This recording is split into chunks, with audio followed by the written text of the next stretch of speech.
Bismillahirrahmanirrahim. Assalamu alaikum. I am Rabia, and on behalf of AFAQ online learning platform, I welcome all of you to this video lesson. In this video lesson, we will cover new AFAQ Sun series English Grade 5. This video lesson is for you if you are a student, a teacher, or a parent. Before we start the video lesson, I want to share a fact with parents and teachers about what makes AFAQ learning experience unique. We know that planning is fundamental to successful teaching and learning. Therefore, AFAQ has provided you academic calendars for each subject of each grade. Each academic calendar has 3 periodic terms: first term, second term, and third term. Each term has 2 periodic units. That is to say, there are 6 periodic units in total in each academic calendars. Moreover, there are 6 weeks in each periodic unit, as you can see in the academic calendar of the first unit of grade 5. 5 of these weeks have been allocated for teaching and learning, whereas 6th one has been reserved for assessment. In the same way, each periodic unit has 6 weeks. There are 36 weeks in total. 30 of them are for teaching and learning, whereas 6 of them are for assessment. That's not all. On the basis of academic calendars and subject weightages, we have also provided you suggested timetables. For example, in this timetable, you can see that we have allocated 7 periods for English. This allocation of periods to the subject English has been based on the subject weightage and also the academic calendars. Dear audience, now let's start the 4th week of periodic unit 1 of English grade 5. This is the first period of the 4th week. In the first period, the students will be able to change the number of regular and irregular nouns. This is the DLP number 1. You can see it on the screen, and complete methodology to cover this SLO has been provided in DLP 1. DLP 1 should be covered on the first day of the 4th week according to our suggested timetable and academic calendar. And let me remind you that this is the first unit of first term. Alright, dear students, here I have a game to start this activity. Today we are going to learn about singular nouns and plural nouns. Therefore, I want the teachers to draw a line on the board, a table like this. In column A, singular nouns will be written, and in column B, plural nouns will be written. And you have to make 2 teams of students. One team will write singular nouns over here, and the other team will write plural nouns in this column. Each team will line up in the class, and one by one they will rush to the board, write one noun in their column, then go back in the line, and then the next student will rush and write the noun in the column, in their column. In this way, the team that writes the most nouns without any mistake will win. If the students are at home, we can also conduct this activity on a piece of paper. One student will be given column A, and the partner could be a parent or a sibling. They will have another sheet of paper, and that sheet of paper could be column B. The students will write singular nouns, whereas the other partner could write the plural nouns, and in the end we will see who wins. Dear students, I hope that you enjoyed the game about plural and singular nouns. Now we are going to study about regular and irregular nouns. Do you know what are regular and irregular nouns? Let's read the definition in Key to Learn. Nouns that form their plurals by adding an S or ES at the end of a word are called regular nouns. So nouns such as cap, caps, ball, balls, these are regular nouns because we add S at the end of it. In the same way, we have class, classes. In classes, we add ES. This is also a regular noun because we can add S or ES at the end of this noun to make a plural. Now let's see what is an irregular noun. Nouns that do not form their plurals with the addition of an S or ES are called irregular nouns. They don't follow a regular pattern. For example, there are nouns such as tooth, man, goose, etc. These are irregular nouns and they do not follow the regular pattern of forming plural nouns. For example, the plural of tooth is teeth. Yes, very good. In the same way, the plural of foot is feet. We cannot say tooths or foots. We say feet and teeth. In the same way, there are so many words in English language that do not follow the rule of S and ES when they are making plural. So, these are called irregular nouns. In textbook page number 18, two tables have been provided. In one table, some regular nouns have been given and you have to write the plurals, and in the other table, some irregular nouns have been provided and you have to write the plurals of these nouns. Let's do one of them together. So, this is key. Alright, this is a regular noun, key, and we can form the plural by adding S. K-E-Y-S. So, we will write K-E-Y-S, keys, over here in this column. Let's do one irregular noun as well. Let's do this one. This is man. What is the plural of man? Men.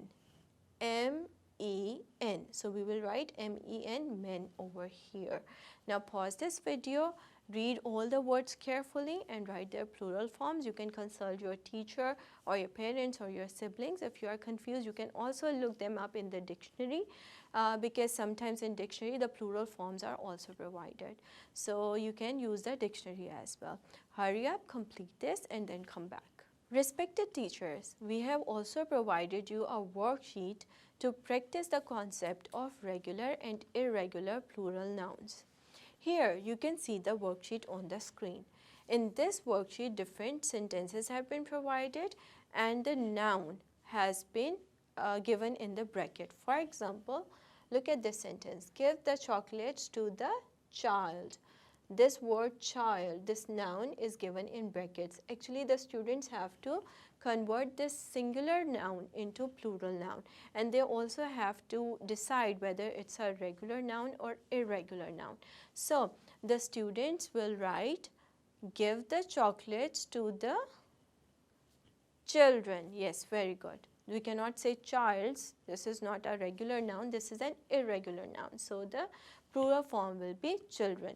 In the same way, the students will read all these sentences, decide whether the noun in the bracket is regular or irregular, and then they will rewrite the sentence with the plural form of that noun. Let's start the second period of the fourth week. In this period, the students will cover one SLO, and AFAQ has provided complete methodology to cover this SLO in DLP2. You can see the DLP on your screen as well. This DLP should be covered on the first day of the fourth week of Unit 1, Term 1. Dear students, we have already studied about articles. We have studied about definite article, the, and the indefinite articles, and an. Here, some rules for using definite article, the, have been revised. So, I want you to open page number 18 of your textbook and read the rules that are given here. 6 rules have been provided here for use of article the. We have also provided you 2 examples for each one of these rules. So, read these rules carefully and also read the example sentences and then come back. Dear students, I hope that you have understood the use of definite article the. Now, I want you to write 6 sentences using each one of these rules in your notebook. Hurry up, open your notebook and write 6 sentences using the article the, and each one of these sentences should use a different rule from the rules given in page number 18. Let's start the third period of fourth week. In this period, the students will be able to differentiate between use of definite and indefinite articles. We have provided complete methodology to cover this SLO in DLP3. DLP3 will be covered in the second day of the fourth week of first unit of first term. Dear students, now it's time to practice your knowledge of articles. There are two exercises related to articles on page number 19 of your textbook. Open page number 19. Very good. Now look at exercise number 3. In exercise 3, you have to take the correct option. In the options, articles have been provided. Definite and indefinite, both type of articles have been provided in the options, and you have to choose the correct option for each sentence. Let's do one of them together. Let's do the last one. I eat dash egg daily. So which one is correct? I eat an egg daily or I eat the egg daily? I eat an egg daily. So an is the correct option. You will take the correct option. In the same way, you have to complete this exercise. Now look at the fourth exercise now. You have to rewrite each sentence using the correct article in your notebook. So there are some mistakes of articles in these sentences. You have to identify the mistake, then you have to insert the correct article, and then you have to write those sentences in your notebook. Let's do this third one. She lives in small town. So what is the mistake here? Yes, the indefinite article is missing here. She lives in a small town. In a small town, that is the correct sentence. So you have to rewrite this sentence in your notebook, and in the same way you have to write all these 5 sentences after adding the correct article in your notebook. Hurry up, complete these 2 activities and then come back. Let's start the 4th period of 4th week. In this period, the students will be able to articulate, identify and use degrees of regular adjectives. Respected teachers, we have provided complete methodology in DLP4.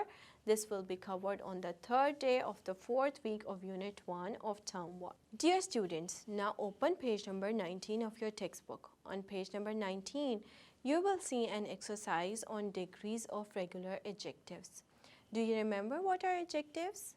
Yes, adjectives are describing words. So there are some regular adjectives and their degrees have been provided here. Okay, so what are regular adjectives? Regular adjectives are the adjectives that can be formed by adding er or est to their end. Okay, now the definition and the explanation has been given in Key to Learn as well. Regular adjectives take er and est to make comparative and superlative adjectives. Comparative adjectives compare 2 things using than, and superlative adjectives compare more than 2 things. We will see different examples as well here. So, as we know that there are 3 degrees of adjective.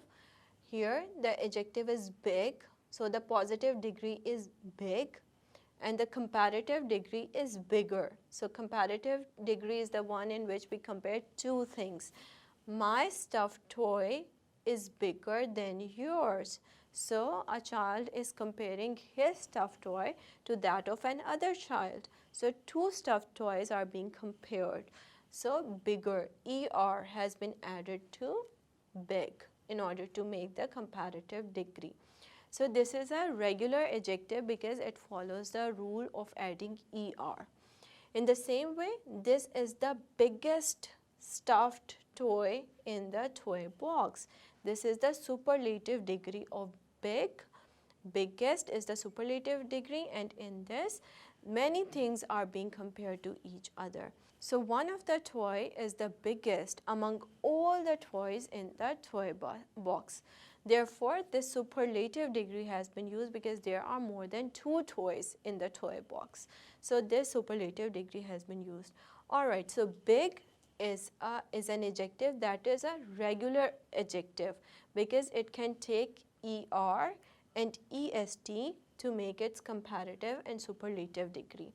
Now let's look at 3 more regular adjectives and how they form their comparative and superlative forms. So the sentence is, my brother is a tall boy. Tall. Okay, so tall is a regular adjective, and the comparative form is my brother is taller than me. So the comparison is between the narrator and the brother. So his brother is taller than him. So two people are being compared here. My brother is the tallest among all siblings. So there are more than two siblings, maybe 3 or 4 or 5, and the brother is the tallest. He is the tallest among all of them. Therefore, here the degree, the superlative degree tallest has been used. The adjective tall takes ER and EST to make different degrees of adjective. Now look at this one. It is an easy question. This question is easier than that. That is the easiest question among all. Then we have another regular adjective. It is a long traffic jam. It is a longer traffic jam than yesterday's, and it is the longest traffic jam in a week. So these are different regular adjectives along with their degrees and their uses in the sentence. I hope that you have understood the concept of regular adjectives and their degrees as given in these examples. Dear students, now I want you to use your knowledge of regular adjectives and their degrees. Here we have given you different regular adjectives: wise, close, happy, strong, and young. I want you to write the comparative and superlative degrees of these adjectives and then use all the 3 degrees in sentences of your own. So the comparative degree of wise is wiser, yes, W-I-S-E-R, and the superlative degree is wisest, W-I-S-E-S-T. Wisest is the superlative degree, and the sentences could be, my friend is quite wise. And for the comparative degree, my friend is wiser than that boy. Yeah, we can also say, Ali is wiser than Umar. Or we can use the superlative degree of this adjective in sentence such as, Alia is the wisest in our class. So we are comparing Alia with more than 2 people. So we have used the superlative degree of wise. In the same way, you have to write the degrees, comparative and superlative degrees of these adjectives, and use these adjectives in their in sentences of your own. Write these sentences in your notebook and then come back. Dear teachers and parents, we have provided you a worksheet to practice the concept of degrees of regular adjectives. Here you can see that 3 columns have been provided. In one column, positive degrees of adjectives have been provided. In the other, comparative, and in the last one, superlative degrees of the adjectives have been provided. The students have to fill up the missing squares. For example, in the first row, the adjective is slow, and the comparative form is slower, slowest. In the same way, in this one, the comparative degree of adjective has been provided, later. So we could write late and latest over here. And in this row, softest, this adjective, the superlative form of this adjective has been provided. So we can write soft, softer over here. Soft, softer, softest. In the same way, you have to complete this worksheet. You can help students complete this worksheet, or you can also put students in pairs so that they can practice using different degrees of adjectives on their own. Let's start the 5th period of the 4th week. In this period, the students will cover 1 SLO. AFAQ has provided complete methodology and different activities to cover this SLO in DLP 5, which will be covered on the 3rd day of the 4th week of the 1st unit of term 1. Dear students, there are 5 different sentences on the on the board again. Dear students, you can see 5 different sentences over here. Read them carefully and notice the use of conjunctions. Okay, so the first sentence is, I want to buy a new bag, but I don't have enough money. So here we have a conjunction, but. Yes, but is a conjunction. Conjunctions are basically words that are used to connect. They are sometimes used to connect two sentences, sometimes they are used to connect two words, and sometimes they are used to connect two phrases. So can you tell me what is the use of this connective in this sentence?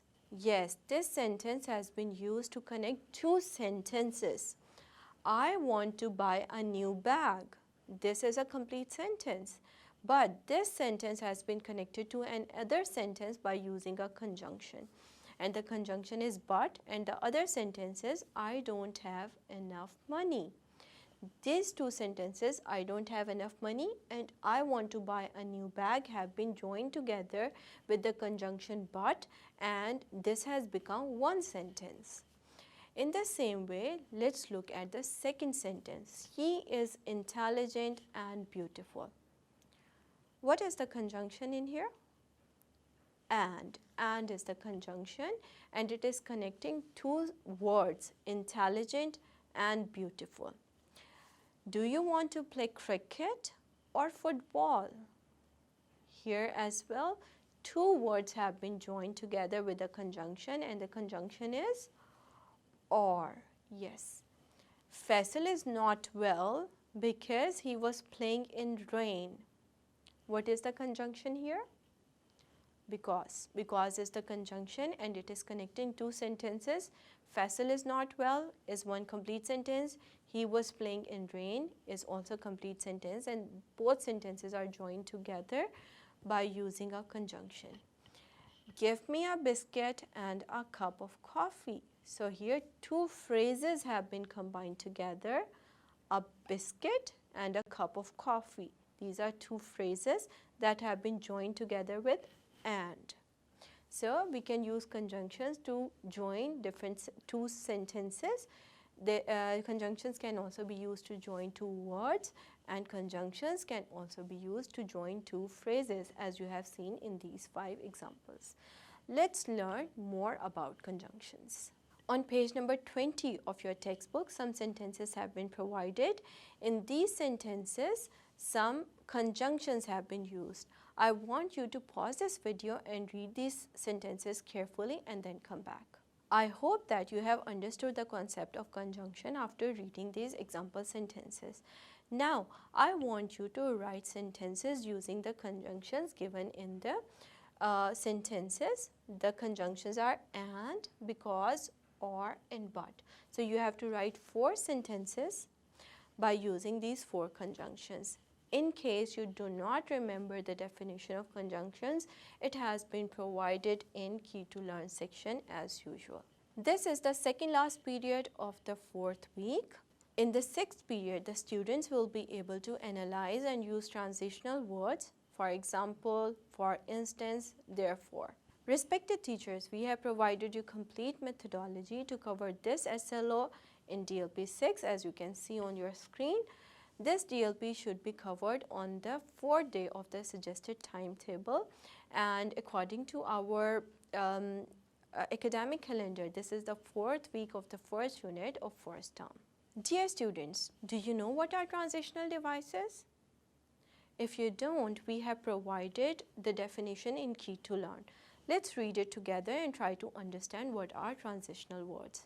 Transitional words are used to carry a thought from one sentence to another. For example and for instance are used to illustrate what has been already said. We use therefore to show the result of an action. For example, read these sentences. We should take care of our earth by adopting good practices. Now, different examples of good practices have been provided further. For example, cleaning the earth, saving and planting trees. In the same way, another example of this transitional word, for example, again, In the same way, another example of the transitional phrase, for example, has been provided. Harun eats healthy food. For example, corn, milk, fruit. In the same way, we have another transitional device, and this device is called for instance. It can be used in place of for example. For example and for instance are synonymous. Their meaning is the same. This seed will grow when conditions are right. For instance, proper light and water are available. Information can be accessed in many ways from the internet, for instance. And the final transitional word here is therefore. I am tired, therefore I am going to sleep. She was the only candidate and therefore selected. So here you can see that in this part, in these two examples, you can see that a sentence has been provided, and in the other part of the sentence or in the next sentence that has therefore in it, the result has been provided. I am tired is the statement and the result is I am going to sleep. And she was the only candidate is the statement and the result is she was selected. And these results have been illustrated by using therefore. Dear students, I hope that you have understood the concept of transitional devices. Now I want you to make 2 sentences each using the transitional words above in your notebook. So we have studied 3 transitional words here.